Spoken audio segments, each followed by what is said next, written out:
Good afternoon, and thank you, Governor, for having me here today.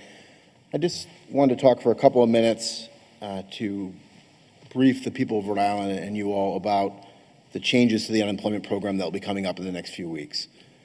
Unemployment insurance is an income support program that was designed to be temporary, and it's for people that were attached to the labor market, meaning they had a job, and then they separated due to no fault of their own. That program changed dramatically during the pandemic. The federal government introduced new programs. People that never qualified before were able to collect unemployment, or a new version called pandemic unemployment. And some of the rules across the country were changed or relaxed. And in Rhode Island, we relaxed those rules as well. One of those rules being the requirement to seek work while you collect unemployment. The reason for that was because large portions of the economy had been impacted and closed, and it didn't make a lot of sense at that time to have people looking for work when there was so much uncertainty. Now, because of where we're at with the vaccine rollout, it's safe to go back to work. Our business restrictions have been lifted. The economy has been reopened. The governor announced last week that on May 23rd, unemployment insurance claimants in Rhode Island need to look for work again. That is returning to how the program has always operated. It is a temporary program. It is meant to provide benefits while people seek the next employment opportunity. We are simply returning to that way of doing business. And you're seeing that happen across the country.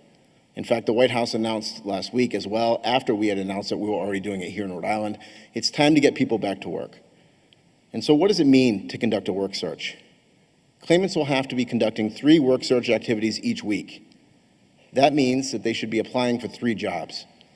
In addition to that, or instead of applying for 3 jobs, they could use backtoworkri.com to look for new training opportunities or job postings that are available. They could attend virtual career fairs, and then when we do them in person again with businesses, they can go to those career fairs and try to link up with an opportunity. And most importantly, they need to keep a record of what they're doing. There's a form available on DLT's website at dlt.ri.gov.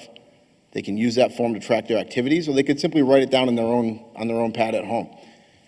They do not need to provide that information to DLT on a weekly basis. Some people online are saying, you need to provide that to get your payment each week. That's not true. You will, however, have to provide it if one of my team members calls you and asks for it. We will be auditing claims, and we'll do so more than we did in the past to make sure that people are looking for work. It's time to get people reconnected to the economy. Like I said, these benefits are temporary, and right now we believe that the federal programs will end in September. In Rhode Island, that's September 4th.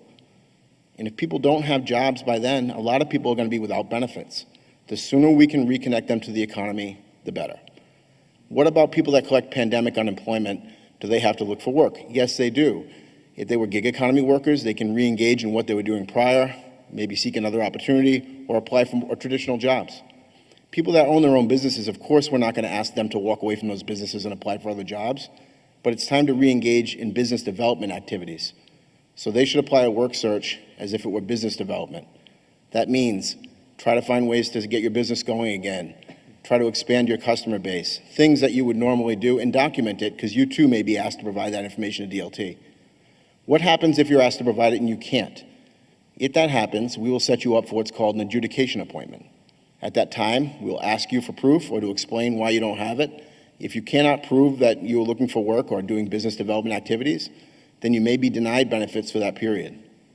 So it's incumbent upon everyone to keep a record and to take it seriously. And I want to challenge everyone. As the director of DLT, 3 jobs a week, that's fine usually. Apply for 5, apply for 10. There are plenty of jobs available. Please get reconnected with the economy. It's the best thing for you and your family. The next thing that we're doing to try to be helpful here is the governor and I have heard from a lot of businesses that they can't get workers. And one of the reasons that people suggest is that the federal benefit levels are too high. So the governor challenged me with trying to find a way to allow people to stay connected to those federal benefits while going back to work. And one of the challenges there was that in Rhode Island, the current law limits how much you can earn while you're on unemployment to 100% of your weekly benefit amount. And as soon as you reach 100%, you no longer qualify for a payment. And as you all know by now, that state payment is the gateway to the federal bonus payment. And so people would not have that opportunity to keep that money when they go back to work if they earned 100% of their current benefit rate. So we worked with Senator Mary Ellen Goodwin and Representative Carol McEntee to create legislation that would allow people to earn up to 150% of their benefit rate, stay connected to unemployment, and then keep more of what they earn. Right now, they can keep 20% of their benefit rate, and then after that, their claims are reduced dollar for dollar. When this bill passes, which we believe it will next week, and it will be on the governor's desk for signature, they'll be able to keep 50% of their benefit rate before their claim is reduced. This means people can go to work, they can earn more, keep more of what they earn, stay connected to the $300, and fill some of these shifts that employers have had a hard time filling. We really do appreciate the speedy process that happened in the State House. We know that it's very busy and there's a lot going on. They recognize the urgency just like the governor does. We had to do something about it, and that's one of the things that we're trying to do to help solve this problem. It's not the only solution, it's one thing. And as the governor suggested, we're going to stay at it each and every day. In the coming weeks, there'll be more information on DLT's site every single day. I would urge everyone to check dlt.ri.gov. Information about work search, information about partial unemployment benefits, most importantly, information about how to get back to work. I'm going to encourage employers to please connect with us and let us post your jobs. We want to target individuals and get these jobs, make them available to them so they can apply for them quickly and soon get them back to work.